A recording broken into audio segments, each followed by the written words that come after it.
नमस्कार दोस्तों, स्वागत है आप सभी का द कृष्णा क्लासेस में। तो दोस्तों, सबसे पहले मैं आप सभी को बताना चाहूँगा कि चैनल को सब्सक्राइब करें और ज़्यादा से ज़्यादा शेयर करें। वीडियो पसंद आए तो लाइक ज़रूर करना। तो दोस्तों, आज का जो ये उत्तराखंड बेरोजगार संघ का मैं आप सभी को दिखा रहा हूँ लोगों, 7 सितंबर 2022 को इस पर बहुत बड़ी रैली होने वाली है। दोस्तों, सभी आमंत्रित है, जितने भी छात्र हैं वो अभिभावक के साथ आ जाए, चाहे खुद आ जाए, जितना हो सकता है पॉसिबल आ सकते हैं देहरादून में। जो नहीं आ सकते उन सभी को मैं बता दूं, लाइव अपडेट इसी चैनल से दिया जाएगा, तो उसके लिए आप चैनल को सब्सक्राइब जरूर करें। और धन्यवाद करना चाहूँगा बॉबी पंवार जी का, जिनके प्रयासों से, अथक प्रयासों से आज बहुत बड़ी अपडेट आप सभी के सामने आई है, बहुत ही ज़्यादा बड़ी अपडेट।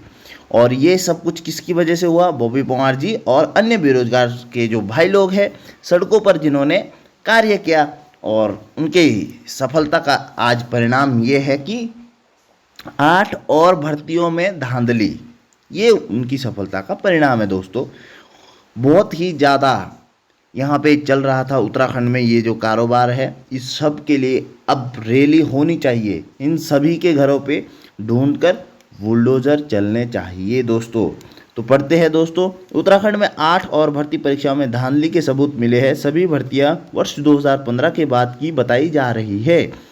इन भर्तियों के संबंध में शासन और पुलिस विभाग में मंथन चल रहा है। इनमें से कुछ में जल्द मुकदमे हो सकते हैं। फिलहाल एसटीएफ उत्तराखंड अधीनस्थ सेवा चयन आयोग की स्नातक स्तरीय और सचिवालय रक्षक भर्ती प्रक्रिया की मुकदमा दर्ज कर जांच कर रही है।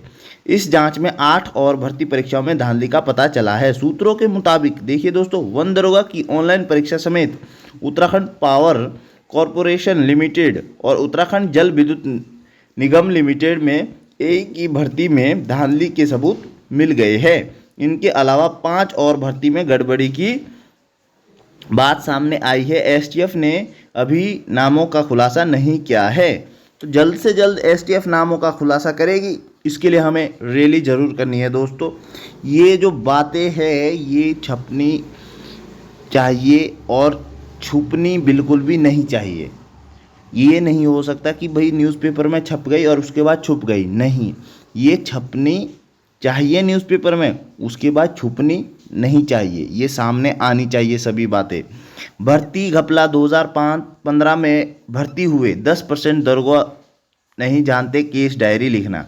तो ये देखिए दोस्तों, ये वन दरोगा का नहीं, ये 2015 में भर्ती हुए थे दरोगा, तो उन पर है 30 से 35 अभ्यर्थियों के नकल करने की मिली है जानकारी।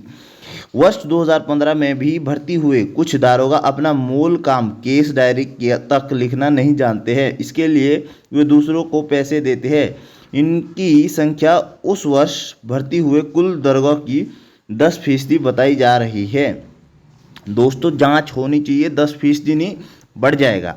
आप सभी से निवेदन है, 7 सितंबर को रैली के दिन यहाँ आना है। वन दरोगा भर्ती परीक्षा में धांधली। वन दरोगा भर्ती 2019 में धांधली की बात शुरुआत से ही सामने आ रही है। 316 पदों के लिए ऑनलाइन परीक्षा हुई थी। परीक्षा में धांधली हुई है, यह बात भी वर्तमान जांच में सामने आई है।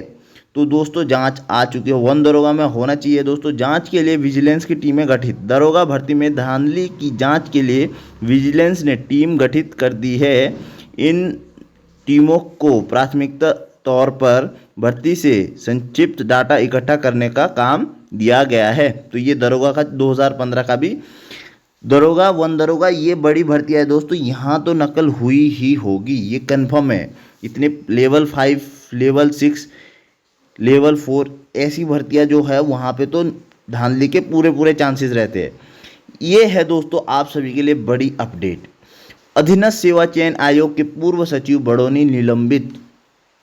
जो कहता था कि हमें इतना अच्छे से हमने पेपर करवाया है, ये करवाया है, वो करवाया, चाहे वो लापरवाही हो, चाहे सीधे से इन पे आरोप हो, जो भी हो दोस्तों, इन्होंने बच्चों के भविष्य के साथ खिलवाड़ किया है।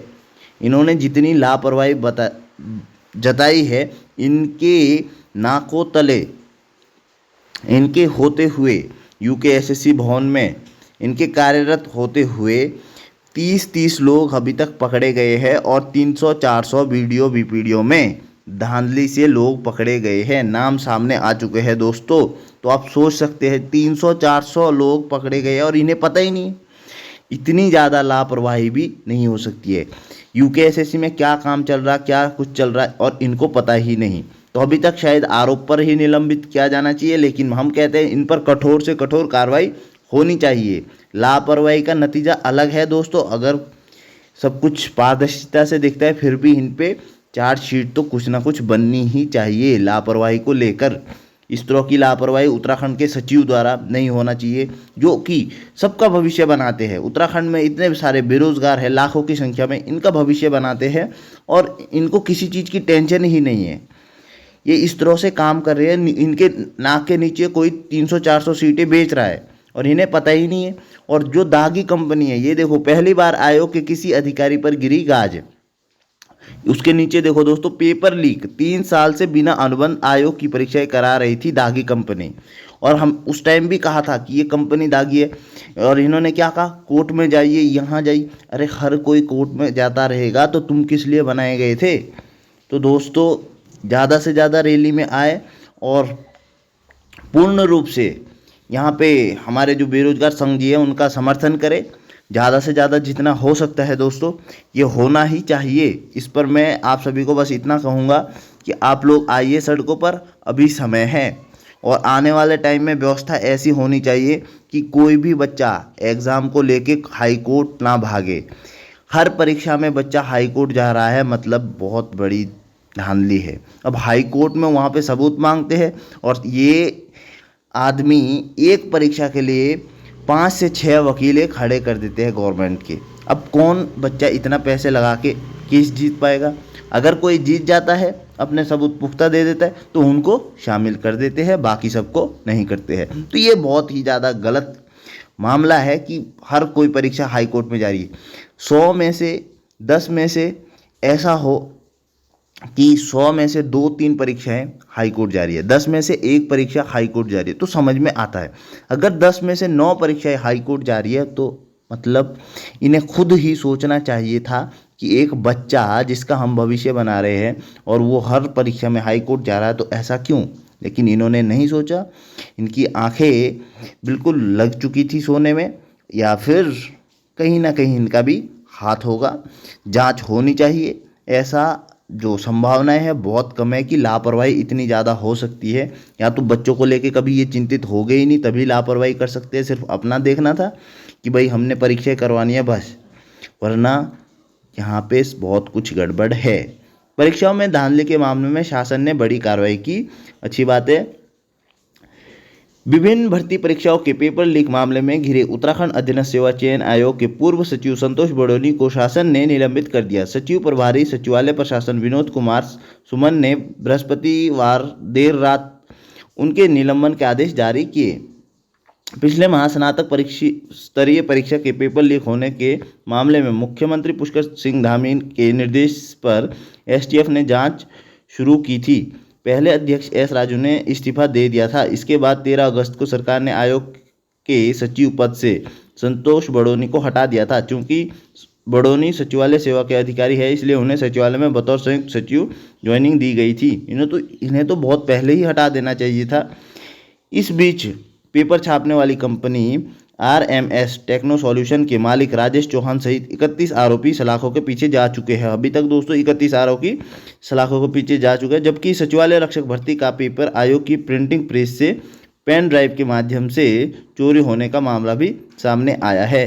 तो मतलब अगर आयोग में भी ये सब कुछ पेपर बन रहे हैं तो उन्होंने क्या कर दिया, वहाँ पे भी चोरी शुरू कर दी। इनके नाकों तले सब कुछ चलता रहा इनके नीचे, और ये कहते हैं कि भाई हमें कुछ पता ही नहीं है। तो इतनी लापरवाही का बहुत बड़ा चार्जशीट इन पर बनना चाहिए। निलंबन आदेश में बड़ोनी को सचिव पद पर रहते हुए अपने कार्यों को ठीक से न करने और उदासीनता बरतने का दोषी माना गया है। बिल्कुल माना जाना चाहिए। उन्हें राज्य कर्मचारी आचरण नियमावली 2002 के नियम 3 के उपनियम 1 व 2 और उत्तराखंड सरकारी सेवक संशोधन नियमावली 2010 के नियम 4 के उपनियम 1 के तहत निलंबित किया गया है। तो दोस्तों ये इन नियमों के तहत इन्हें निलंबित कर दिया जाना चाहिए। इन पे कुछ और चार्जशीट बननी चाहिए दोस्तों, सख्त से सख्त कार्रवाई बननी चाहिए जिन्होंने उत्तराखंड के बच्चों का भविष्य खराब किया था अभी तक। तो दोस्तों मिलते हैं बहुत जल्द बिग अपडेट के साथ। और आप सभी को बता दूं 7 सितंबर को आना ही आना है देहरादून में हर किसी को, अगर आप पारदर्शिता से जांच चाहते हैं तो ज़्यादा से ज़्यादा वीडियो को शेयर करें दोस्तों, और अपना ध्यान रखें, अपनों का ध्यान रखें। जय हिंद, जय भारत।